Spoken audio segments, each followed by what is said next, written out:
Bonjour à toutes et à tous, bienvenue. Je suis Cécile, coach certifiée et fondatrice de Réquiliance. Je suis passionnée par le développement personnel et les ressources humaines. Depuis plus de 15 ans, j'ai développé un réseau large et varié et un de mes talents, paraît-il, est de plutôt savoir bien l'entretenir.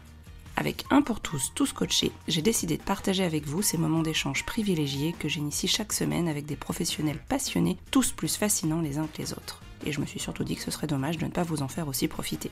Ce podcast s'adresse à des super coachs, mais aussi à des managers, des professionnels des ressources humaines, en quête d'idées, avides de rencontres et de partage, qui n'ont pas forcément le temps de développer leur réseau et qui veulent quand même découvrir de nouvelles pratiques pour enrichir leur boîte à outils. Si vous avez vous aussi envie de dénicher de nouveaux trucs et astuces d'experts à travers des échanges authentiques et en toute bienveillance, vous êtes au bon endroit.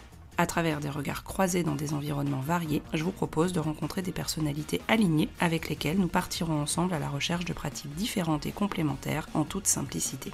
Alors, à vos écouteurs, c'est parti pour de nouvelles découvertes.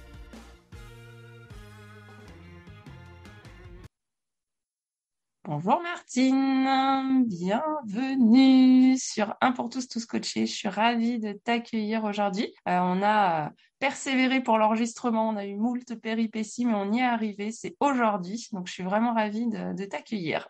Bonjour Cécile, moi de même, ravie après justement ces péripéties d'enregistrement. Ouais. Mais bon, voilà, écoute, nous y sommes, donc c'est parfait. On va réussir cet enregistrement qui sera de haut vol. Bah complètement, c'est sûr. Là, j'ai envie de te dire, c'est la troisième reprise. On va y arriver.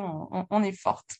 Donc on s'est connus juste avant l'été par l'intermédiaire de Yves que j'ai eu le plaisir d'interviewer sur le podcast et qui m'a dit il faut absolument que tu rencontres Martine et que tu échanges avec elle. Vous avez plein de choses à vous dire. Donc du coup on a commencé par des échanges de textos et puis on a pu échanger à la rentrée et du coup on a échangé aussi pour pouvoir préparer le sujet d'aujourd'hui. Alors par rapport à ton parcours, je te laisserai aussi te présenter. Moi j'ai retenu que tu avais plusieurs casquettes, multifacettes, que tu étais amenée à être aussi bien consultante que conseillère, que formatrice, que tu as fait plein de choses dans ta vie, avec plein de rencontres, de belles rencontres, que c'est surtout tourné sur l'humain, que tu es vraiment quelqu'un qui est là pour accompagner et prendre soin des autres. En tout cas, c'est ce que j'ai retenu de nos différents échanges. Et puis peut-être te laisser la parole pour que tu puisses nous dire un petit peu ce que tu as envie de partager sur toi, ton parcours et qui tu es. Je te remercie Cécile. Alors, qui je suis? Eh bien, je suis déjà moi-même, Martine Gauthier-Touzeau. J'ai 60 ans passés. Je pense que je suis encore ce qu'on appelait un profil atypique, d'où les multiples casquettes. Dit certainement aujourd'hui les profils HPI, HPE. Oui, voilà. Donc c'est vrai que quand on commence son parcours, eh bien, on a toujours un peu cette difficulté à déterminer exactement ce qu'on peut faire parce qu'on a envie de faire plein de choses. Donc j'ai fait plein de choses effectivement sur l'humain et aussi en entreprise. J'ai souvent géré des métiers et des environnements conflictuels. C'est comme ça, c'est certainement dû aussi à ma personnalité. Et aujourd'hui, et depuis 2004, j'ai une boîte de conseil, donc conseil entreprise, plutôt de la stratégie, mais dans la stratégie, je fais rentrer aussi beaucoup de connaissances humaines parce que effectivement, c'est collé au plus près de la personnalité du chef d'entreprise et de sa vision. Donc effectivement, dans la vision globale, je mets cette vision d'entreprise qui, je trouve, est en perdition aujourd'hui. Donc bon, il y a le Covid aussi, c'est pas si facile que ça de pouvoir se projeter, mais c'est pas facile et en même temps c'est nécessaire. Donc voilà, c'est un peu tout ça pour l'entreprise et puis sur l'humain. Alors comme on échangeait sur le développement personnel, voilà, le développement personnel pour moi c'est de l'introspection. Donc moi j'ai passé 61 ans effectivement, j'ai passé quelques années à Forêt, comme dirait un environnement proche.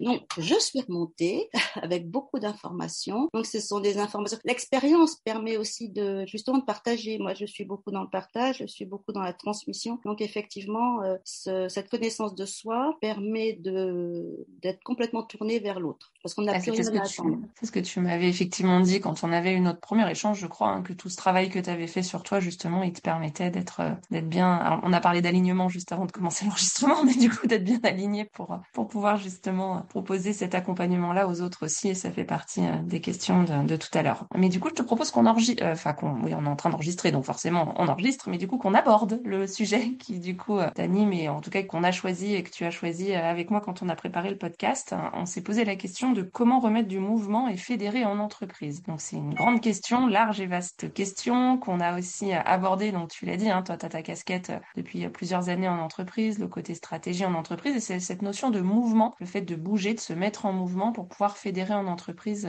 qui nous a parlé toutes les deux. Qu'est-ce que tu as envie de nous dire sur ce sujet? Qu'est-ce qui fait que ça t'a parlé et que tu l'as choisi pour aujourd'hui? Eh bien, le mouvement d'entreprise, déjà, c'est quelque chose d'essentiel. L'entreprise, elle vit, c'est une entité qui vit, elle vit de ses clients, de ses projets, du capital, de tout un environnement qui est essentiel à sa vie. Donc, comment remettre quand il n'y a plus de mouvement? Déjà, quand il n'y a plus de mouvement, c'est déjà déterminé en c'est quoi le mouvement? Voilà. Premier point. Le mouvement, en c'est changer de place, changer de vision, changer d'environnement, voilà, c'est cette adaptation, en fin de compte. Être capable de s'adapter à son environnement, s'adapter à son environnement, c'est effectivement aussi trouver des solutions, déterminer où sont les problématiques et trouver des solutions, savoir si on peut en trouver, si on peut ne pas en trouver. Donc, comment fait-on? Pour moi, tout part de ce que je disais tout à l'heure, tout part de cette vision d'entreprise. Quand je suis chef d'entreprise, quelle est ma vision? Alors, au tout début de mon activité, quand j'ai commencé à me lancer, j'avais créé un courriel qui disait vous avez été entreprenant, sachez être entrepreneur. Ah, ok. Parce que, voilà. Je suis entrepreneur, je prends des risques. J'ai une vision d'entreprise. Je suis entrepreneur, j'organise, je planifie. Okay. Je finance, je compte. On n'est pas dans les mêmes fonctions, dans les mêmes qualités. Donc, quand on a su être entreprenant, oui, on devient entrepreneur. Alors, où on sait se faire aider, on crée son environnement pour ça. Mais il faut toujours garder ce côté entreprenant. Donc, quand je parle de vision, c'est être entreprenant, avoir de la vision. Parce qu'aujourd'hui, avec cet environnement qui est un peu freiné, bien évidemment, parler de vision, c'est prendre des risques. Mais c'est justement ce dont on a besoin. Et le risque, c'est chacun son niveau, chacun sa version, sa vision du risque. Donc, dans mon travail, c'est d'amener, en fin de compte, les décideurs à prendre conscience que la vision, c'est quelque chose d'important et qu'il faut toujours en avoir. Et si on veut justement remettre du mouvement dans l'entreprise, remettre du mouvement dans son salarial, c'est important d'amener les gens à partager une vision. Et partager une vision, ce n'est pas tout donner sans explication. Voilà, c'est tout le management, en fin de compte. C'est tout le capital humain. Le capital humain de l'entreprise, du coup, que tu englobes dans cette vision. Oui, le capital humain qui était une grande part, enfin, qui faisait partie de la première vision du développement durable, dans les agendas 21, les premiers agendas 21. On avait cette part importante du capital humain et qui reste essentielle parce que l'entreprise, ce n'est pas qu'un décideur. Donc, pour remettre du mouvement d'entreprise, il y a cette vision et il y a amené, à travers le management, il y a amené ses salariés à partager cette vision et à enrichir la vision. Quand tu parles de vision, par rapport à stratégie, est-ce que tu fais un distinguo, comme du coup tu fais entrepreneur? Est-ce que dans vision stratégie, il y a aussi un distinguo que tu fais? Et si oui, je serais très curieuse de connaître le distinguo entre les deux. C'est-à-dire le distinguo entre stratégie et vision. On peut poser une vision et on applique une stratégie. Okay. Dans le métaphore, puisque tout à l'heure on a parlé. Ah bah oui, tout à fait. Oui, c'est un des autres thèmes qui te tient à cœur. Dans le métaphore par rapport à ça. Je dis, Cécile, je veux aller sur la Lune. Vision. Ouais. Je veux aller sur la Lune. Vision. Stratégie sera quoi? Comment je vais faire? Comment je vais faire? De quoi j'ai besoin pour arriver à cette vision? Donc c'est tout ce que je vais mettre en place pour arriver à cette vision. On est aussi sur des images au niveau de la parole. Moi, je dis souvent, il faut mieux viser le soleil et arriver sur la Lune que viser la Lune et faire un petit saut sur la Terre. Parce que tout ce que l'on va mettre en place quand on a une vision sera forcément pas surdimensionné, mais sera certainement en vision beaucoup plus large, beaucoup plus globale que si on est là juste derrière la porte. C'est pour ne pas utiliser une expression qui ne passe pas au niveau du podcast. Merci Martine de préserver les chastes oreilles de nos auditeurs et auditrices. Et du coup, c'est vrai que les métaphores, c'est quelque chose que tu utilises tout le temps. À chaque fois qu'on a été amené à échanger, de toute façon, c'est très imagé les exemples que tu donnes. Et justement, en quoi, selon toi, les métaphores te sont utiles dans ta pratique de conseillère, formatrice, accompagnatrice? Alors la métaphore, c'est pas quelque chose que j'ai appris, c'est quelque chose que bon, je possède de manière innée. Pourquoi? Je sais pas, je dois avoir un esprit créatif très puissant. La métaphore pour moi permet de donner, de poser une image sur quelque chose, sur un travail, sur une expression, sur éventuellement même des contraintes. Plus il y a contraintes, plus la métaphore est efficace parce qu'elle t'allège. J'ai utilisé pour certaines entreprises dans la vision globale. Quand le chef d'entreprise n'a plus de vision et que tu as l'impression que tu vois il est vraiment le nez contre le mur, bien nous on est sur le bassin d'Arcachon, hein, Bordeaux, bassin d'Arcachon, donc je leur disais voilà, de votre bureau vous connaissez le bassin d'Arcachon. Oui, je vois Arcachon, je vois bien comment c'est, le Cap Ferré, Andernos, tout ça. Mais si tu prends l'avion, tu vas pouvoir te positionner au-dessus et voir tout dans cette vision globale. T'as plus besoin de t'imaginer, tu vois. Donc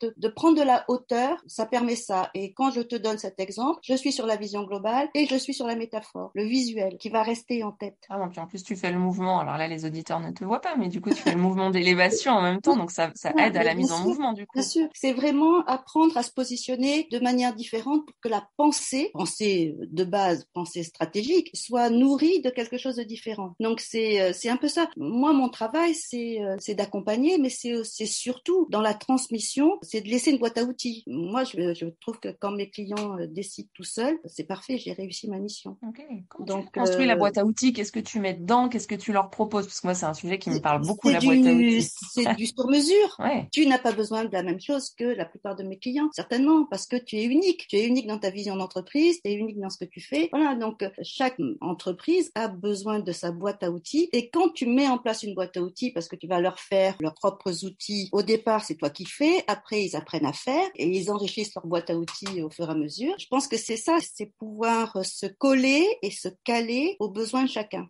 Ta notion d'accompagnement, de faire du sur-mesure avec C'est la notion un d'accompagnement. dosage. Aujourd'hui, on est quand même sur. Il y a eu des périodes où on a eu des chefs d'entreprise qui n'avaient pas trop besoin, qui n'avaient plus trop besoin de ça, et on est de nouveau dans une période où le chef d'entreprise a besoin de trouver cette vision, cette élévation en vision. Qu'est-ce qui fait selon toi que ça a évolué et que c'est revenu sur cette notion de besoin justement de vision et d'élévation? Je vais te dire. Vous pouvez répéter la question? Alors, je vais être très critique sur plein de choses. Donc, t'as le droit, autorise-toi. Parce que je pense que justement, les fonctions même de vision, d'anticipation, de prise de risque, de leader, hein, le côté leader, le leadership, et ça s'est un peu perdu.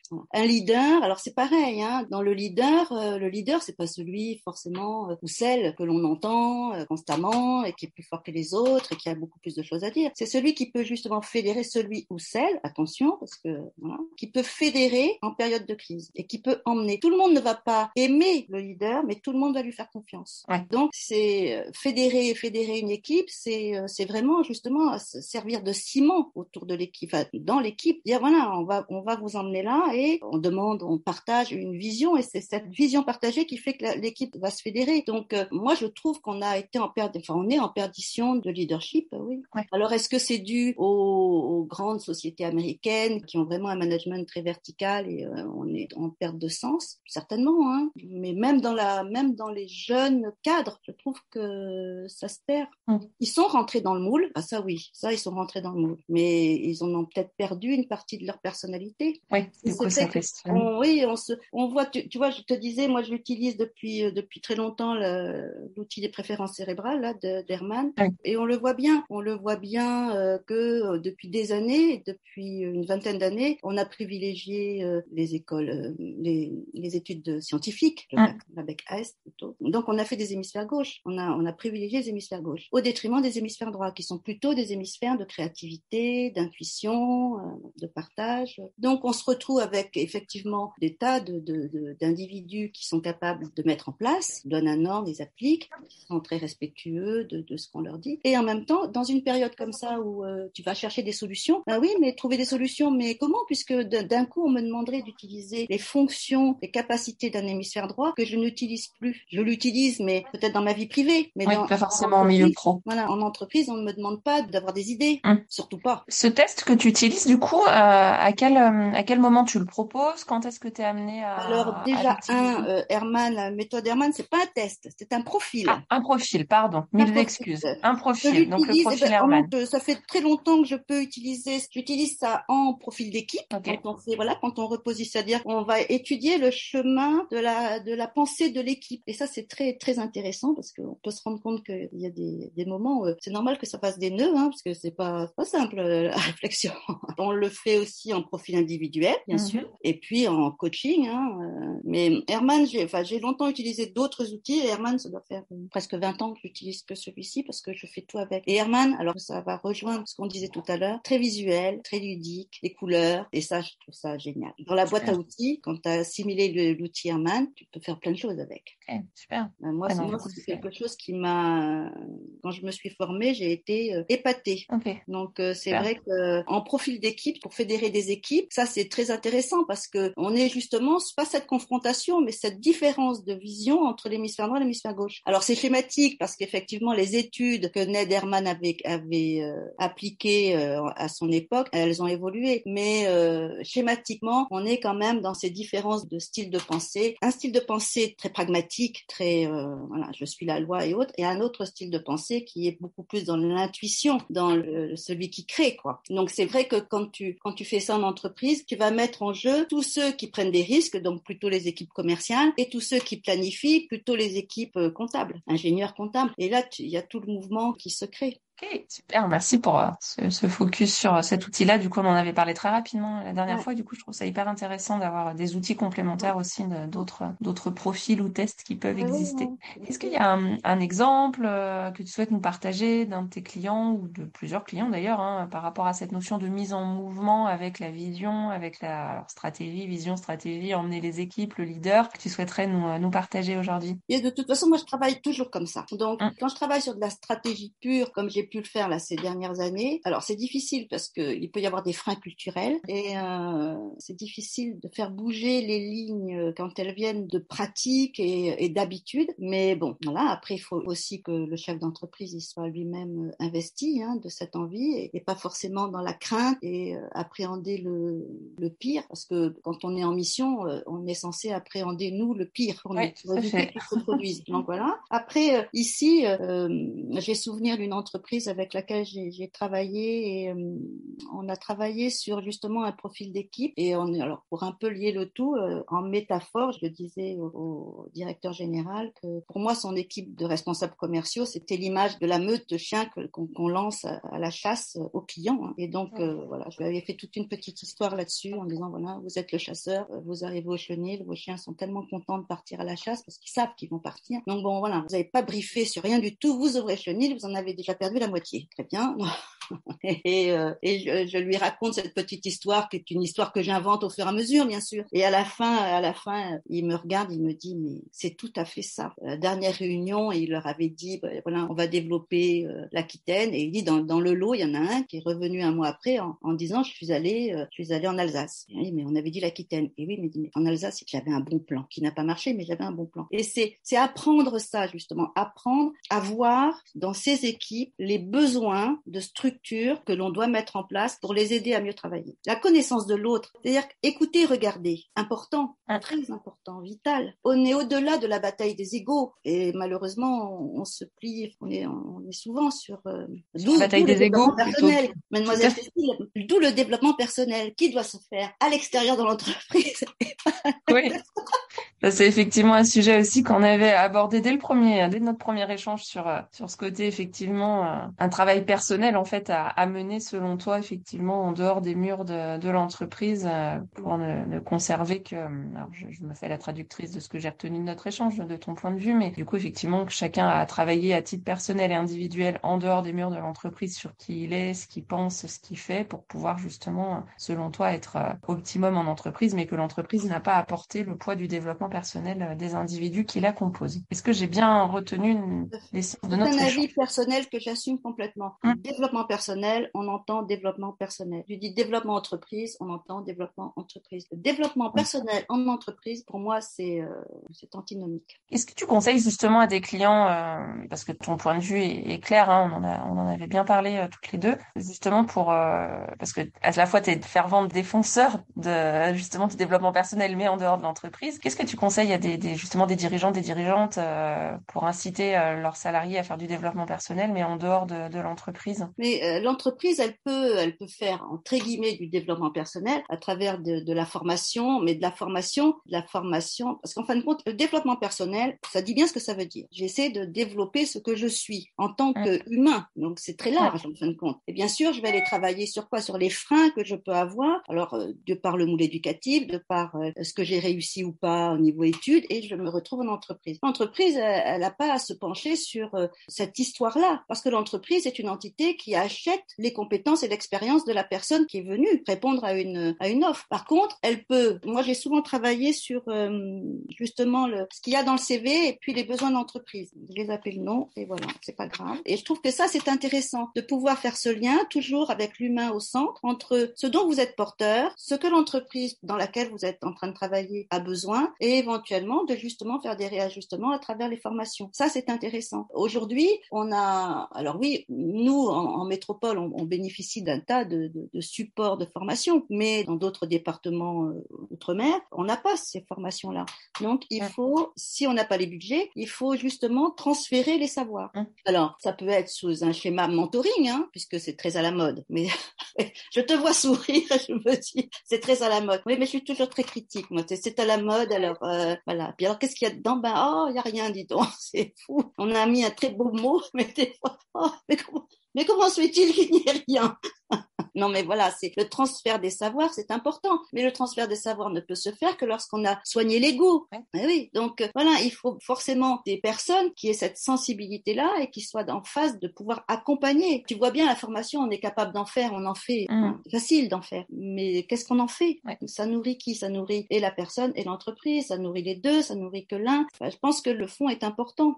Du coup, on parle entreprise, on parle alignement, développement personnel. Il y a une question que j'aime bien poser moi dans le podcast qui est qu'est-ce que ça signifie être aligné pour toi? Qu'est-ce que tu mets derrière du coup, cette notion d'alignement? Être aligné pour moi, ça veut dire que je suis dans ma vérité. Alors souvent, ça m'arrive de dire, moi je sais que j'ai raison. J'ai raison que pour moi. Ouais, dans ma réalité. C'est déjà énorme. Non, mais c'est au moins de se dire que dans cet alignement, je sais qui je suis, je sais ce que je veux faire, ce que je peux faire, je sais aussi ce que je ne peux pas faire et ce que je ne veux pas faire, parce que l'un n'oblige pas à l'autre, et d'être dans cette justesse, c'est-à-dire quand je sais pas, je vais pas me cacher. Être aligné, c'est être en capacité de tout entendre, de tout voir, de tout ressentir, pour moi. Ok, super. Ouais. Pour toi, mais c'est pour toi. Pour moi, voilà. Non, mais parce que bien sûr, on a tous une définition différente. Mais pour moi, c'est vraiment parce qu'on a travaillé. Je suis persuadée que parce que j'ai fait ce travail sur moi depuis des années, que j'ai peut-être soigné des tas de trucs et qu'aujourd'hui, je suis dans cette justesse de pouvoir entendre, regarder, ressentir tout ce qui se fait en face de moi. Et qu'il n'y a plus de jeu de miroir. Voilà, on a capacité à aller à l'essentiel. Déjà, c'est énorme parce que on n'a plus que les problématiques de l'autre, et on n'a plus les siennes. On peut se concentrer sur justement juste sur l'autre après, une fois que ça s'est fait. Oui. Et quel conseil tu donnerais pour être soi-même, justement, ce que tu dis, être du coup ton alignement, c'est être moi-même. Déjà, c'est déjà bien si moi je suis moi et je suis dans ma vérité. Quel conseil tu donnerais à des personnes justement qui te questionneraient sur comment tu fais pour être toi-même, Martine? Comment j'ai fait, parce que maintenant je fais plus d'efforts. Comment t'as fait, je me réveille tous les matins, je suis moi-même, incroyable. Je suis épatée tous les matins. Me reconnaître. Je pense que quand on veut vraiment travailler là-dessus, alors c'est un travail et en même temps c'est pas forcément un travail, je pense que c'est une vibration.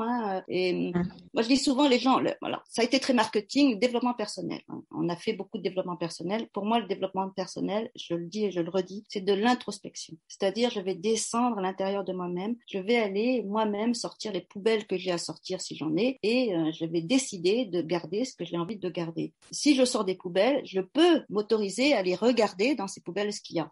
Des fois, il y a des vieilles poubelles, c'est même pas la peine d'aller regarder, il suffit de les prendre et de les jeter. Quand je suis en thérapeutique, je dis souvent aux gens, voilà, vous regardez dans votre jardin, il y a des poubelles à nœuds roses et des poubelles à nœuds bleus. Bon, bah, déjà, regardez les roses. Quand vous êtes une fille, c'est pour vous. Vous pouvez avoir des bleus si vous voulez, des vertes. Et puis, celles qui ne vous appartiennent pas, vous les balancez par-dessus le mur. Pas besoin de vous en occuper. Déjà, vous avez la moitié des poubelles qui sont pas dans votre jardin. Puis après, ben, vous allez regarder. On trouve rarement des monstres, hein, dans les poubelles. On en trouve, mais on en trouve. Des fois, on pense que c'est un monstre. Mais parce que ça fait longtemps qu'on n'a pas été regardé dans la poubelle. Donc, c'est un peu ça. Dans ces dernières années, on a beaucoup travaillé sur le développement personnel. Pour moi, dans la métaphore, voilà, on a appris aux gens à courir sur la banquise, mais on leur a pas appris à descendre dans l'iceberg. Et vous savez bien que l'iceberg, il y a 10% du visible et 90% de l'invisible. C'est descendre un peu dans ses profondeurs. Alors, moi, ce que j'ai compris, intégré, c'est que ne rien attendre pour tout avoir. Ne rien attendre de l'autre dans sa vie privée, ne rien attendre de ses enfants, ne rien attendre de ses clients, mais être dans cette disposition d'esprit qui fait que on voit tout, justement, on ressent tout. Dans sa vie privée, ne rien attendre, c'est laisser libre l'expression de l'autre dans sa propre vie, parce que même si on vit à deux, on n'est pas obligé de vivre la même vie, et c'est de l'enrichissement, en fin de compte. Avec ses enfants, c'est pareil, c'est laisser les enfants s'épanouir, s'éclore à ce qu'ils doivent être. Et dans sa clientèle, c'est être là, posé et écouter les besoins et se dire, bon alors, est-ce que je suis apte à répondre à ces besoins? Comment je vais faire? Et s'il y a des points sur lesquels je ne peux pas répondre, c'est de prendre son téléphone, son réseau et de dire, voilà, je vais appeler un tel parce que lui va être en capacité de faire ce point-là tip top. Et voilà. Et moi, j'aime bien travailler comme ça. Ça tombe très bien parce que c'était la question d'après que j'allais te poser. Je me suis dit comment je vais l'amener. Martine me l'a mis sur un plateau d'argent. Comment est-ce que tu entretiens ce fameux réseau qui te permet de prendre ton téléphone et d'appeler en fonction des besoins de la personne que tu as en face? Un scoop, un truc incroyable. Hein. Ouais. Je l'entretiens pas. Ok. Alors écoute, j'ai pas l'impression d'entretenir un réseau. Je pense que dans les clients que j'ai eus, la façon que j'ai de travailler crée tellement de liens qu'en fin de compte, voilà, le réseau s'est fait.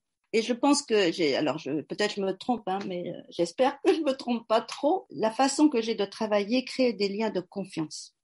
Ça, cette confiance, c'est un socle. Quand j'appelle quelqu'un pour demander quelque chose, je lui dis, si tu as envie, tu réponds. Si tu n'as pas envie, c'est pas grave. Et je pense qu'on est dans cette liberté, dans ces groupes-là, de pouvoir justement faire ça. Tu fais parce que tu as envie, tu fais pas parce que tu me le dois. Ouais. Tu rends à l'autre sa responsabilité et sa liberté de faire, de mettre, oui, de parce faire, que de l'idée, mettre c'est en que contact si en tu as lui. envie, tu le fais bien. Oui. Si tu le fais par devoir, tu le fais pas bien. Ouais. Tu le fais, mais tu le fais. Oui, mais pas avec. Donc voilà, donc j'ai pas l'impression de travailler mon réseau. Je dirais même que j'ai pas forcément un gros réseau, hein, mais par contre, je sais qu'il y a des ramifications possibles. Et puis moi, je suis quelqu'un qui, pour une raison, pour quelque chose, je vais défoncer les portes.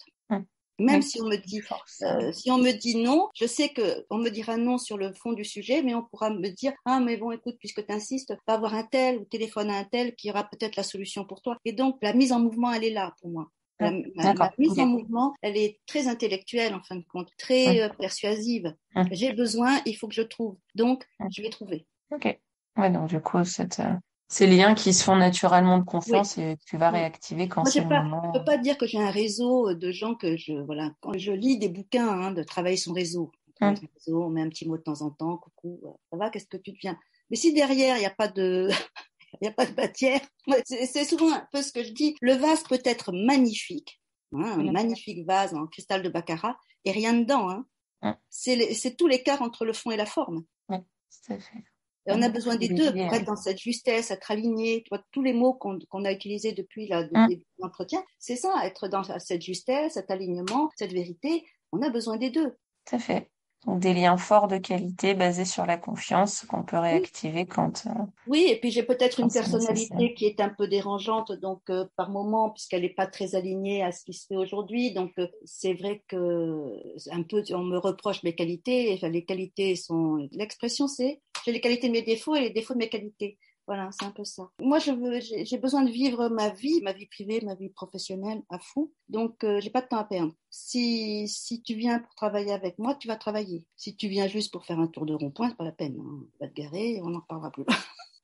Parce que je trouve que la vie, c'est une étincelle. Hein, en développement personnel, notre vie à nous, c'est quoi? C'est une étincelle, hein, sur le plan géologique. C'est rien. Donc, à force de se mettre des freins de partout, on finit effectivement par avoir besoin du développement personnel, puisque de toute façon, on sait plus où on est, comment on doit vivre, comment on doit penser. Donc, à un moment donné, il faut être dans l'action. Et l'action, ça veut pas dire je réussis à tous les coups. Je veux juste être dans le mouvement. Ouais, on en revient à notre sujet de Voilà. tout à l'heure sur la mise en Oui. mouvement pour au moins. C'est un cycle, hein, en fin de compte. Hein. Tu te mets dans le mouvement, tu te trompes, tu rectifies, tu te remets dans le mouvement, tu peux te retromper, mais tu rectifies et au final, tu vas réussir quelque chose. Mais parce que ton cerveau va être nourri. Bon, ceci dit, alors, ça c'est pareil, j'ai besoin de nourrir mon cerveau. Et oui, et oui. Comment tu fais pour nourrir ton cerveau? Est-ce que tu as des lectures en particulier d'ailleurs? Parce que ça, c'est une des questions. Je sais pas si tu es lectrice ou pas, en fait, c'est un sujet dont Alors, on n'a pas parlé. je suis pas Tous les mal deux. lectrice. Je lis de tout. Tu vois, là, Ouais. j'ai lu beaucoup, là, en numérologie stratégique, puisque j'étais dessus. Là, j'ai acheté le dernier Musso, tu vois, bon, petit roman. J'aime bien, voilà. Tu vois, j'ai acheté, 2 bouquins sur Marie-Antoinette. Ok, super. Voilà.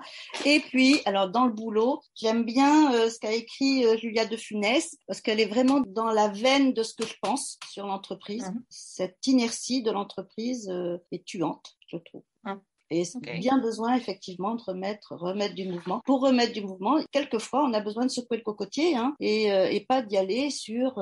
On n'est pas dans un monde de bisounours. Écouter l'autre, c'est quand on a cette capacité, c'est énorme, mais il faut avancer, hein.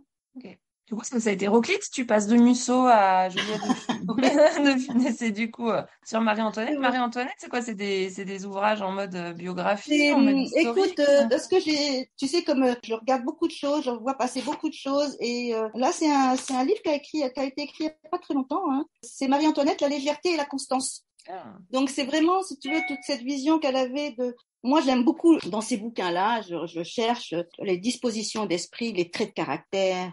Alors même si Marie-Antoinette, ça remonte, hein, la pauvre, elle a fini. Mais j'aime bien ça. J'aime, toi, Musso, pas parce que Musso, quoi. Bon, j'ai pas plus de. Mais bon, c'est le dernier. Je dis, je le lis. J'aime bien tout ce qui est un peu anticipation. Donc, j'ai beaucoup aimé les Denis Marquet, Colère, qui est un roman d'anticipation sur l'état du monde, hein, l'état de la planète. Très, très. Moi, j'ai beaucoup aimé. Voilà, donc après, comme je suis quelqu'un qui travaille sur ces bouquins, l'ancienne génération, j'écris plein de choses Ouais. dessus. Donc j'ai besoin de revenir dessus. Voilà, il y a plein de choses qui m'intéressent. Et puis je peux donner l'impression que je lis beaucoup, mais j'ai des lectures très en diagonale, comme on dit, hein. Ouais. Ok. Mais comme j'ai une mémoire visuelle, je sais que j'ai vu des choses et je sais aller les chercher. Oui, tu te souviens où c'était, en tout cas à quel moment, et du coup, tu peux rattacher ça à un ouvrage. Mais Bon, c'est voilà. chouette, du coup, je Donc mettrai mm, les c'est ouvrages important. en lien. C'est important d'aller. Super. Oui, oui, éclectique. Alors écoute, j'aime bien lire. Mais je suis capable de reprendre un bouquin de philosophie alchimiste. Je peux reprendre un bouquin sur la Kabbale. Je peux reprendre un bouquin sur le tarot. Je peux prendre un bouquin de cuisine. Noël, la cuisine. Je suis Oui, à fond. tout à fait, mais tu as bien raison, du coup, c'est ce qui nourrit aussi. Parler de Oui, nourriture et pour se tu nourrir, sais, mais ce côté imaginaire et tout, je trouve ça. Ouais, c'est vraiment. On a besoin de se nourrir ce côté un peu magique. Et la cuisine, c'est de la transformation. Tu vois, on peut mettre ce mot au travail entreprise, travail sur soi, travail, voilà, philosophique. C'est de la transformation. oui, Tu tout à vois, fait, tout. c'est de Ça se l'alchimie, transforme hein. aussi. C'est de l'alchimie. Tu mets des ingrédients, tu fais chauffer et bon voilà, un peu de langue de vipère, un peu de. Et tu dis bon alors voilà, je vous propose donc. Oh, c'est parfait. Le podcast va avoir beaucoup de succès. Bah oui, c'est sûr. Alors la dame, elle met un peu de langue de vipère. Non, mais c'est de la transformation, oui. Tu vois. Et je pense que les lectures, même si on est aujourd'hui dans un monde très numérique, la lecture, ça fait travailler. C'est un temps qui est donné au cerveau pour aller créer des images. Ok, super, super. C'est toujours que pour moi, hein. Ouais, ouais, non, c'est comme ça que c'est l'espace d'échange de podcast, c'est ta parole à toi et c'est toi qui Ah ouais, livre ce que tu voilà. ressens, penses et vis, hein, donc merci de ce partager. Et il y a une dernière question que je pose à chaque fois quand on termine le podcast, c'est est-ce qu'il y a un sujet dont on n'a pas parlé ou un complément d'info qui te semble important avant de nous dire au revoir sur cet enregistrement qui te semble important? Eh bien, écoute, non, je vois pas à part un complément d'info qui dirait que voilà, on s'apprête à passer en 2022 et qu'il faut rester complètement ouvert à plein de choses et à se trouver des solutions. On pourrait parler un peu de cette numérostratégie qui va nous préparer à passer en année universelle 6 et c'est vrai, tout à fait. qui aura toutes les vibrations bonnes pour trouver une harmonie, des solutions. Donc, on va souhaiter à tout le monde de se trouver justement cet environnement-là, profiter de ces bonnes vibrations et surtout en profiter en pleine conscience. Ouais, profiter en pleine conscience. Ouais. Ce qui est important, cette conscience, de dire, voilà, de faire tout ce que l'on fait en conscience. Ouais, super important. Ouais. Ok, super. Ça fait le lien aussi. Tu nous as parlé de bouquins de numéros, puisque du coup, tu termines un cursus pour pouvoir justement intervenir sur tout ce qui est numérostratégie, numérologie, et en lien notamment avec l'entreprise, et qui est un sujet qui te tient à cœur, dont on a aussi été amené à parler. C'est chouette.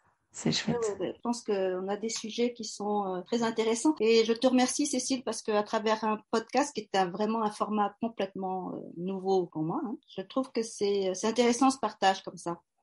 Un format court, c'est intéressant parce qu'on se rend compte qu'on peut quand même passer sur plein de thèmes. Un sujet différent, puis qui te tiennent à cœur aussi. Bon, c'était l'idée, C'est vrai que sur les podcasts, j'essaye de capter un petit peu les personnalités aussi des personnes que j'interviewe. Et merci d'avoir joué le jeu, du coup, Martine. C'était super chouette. Mais avec plaisir, de t'avoir sur le podcast. Bon, super. En tout cas, merci encore. Je te dis à très bientôt. Et puis, je mets bien sûr tous les liens, tout ce dont on a parlé, je vais les mettre en commentaire sur le podcast pour que les personnes puissent aussi retrouver tout ça. Et puis, je mettrai aussi peut-être tes coordonnées, enfin ton LinkedIn peut-être aussi pour que les personnes puissent, si elles ont envie, venir te faire un coucou pour découvrir et échanger plus longuement avec toi sur toutes tes passions et les sujets qui t'animent. Merci encore, Martine.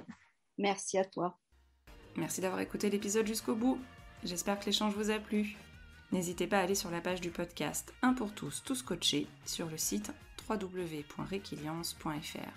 Je compte également sur vous pour déposer vos 5 étoiles et votre avis sur votre plateforme préférée d'écoute. Cela permettra à de nouvelles personnes de découvrir plus facilement le podcast et d'agrandir la communauté. Encore merci et à très vite pour de nouvelles aventures.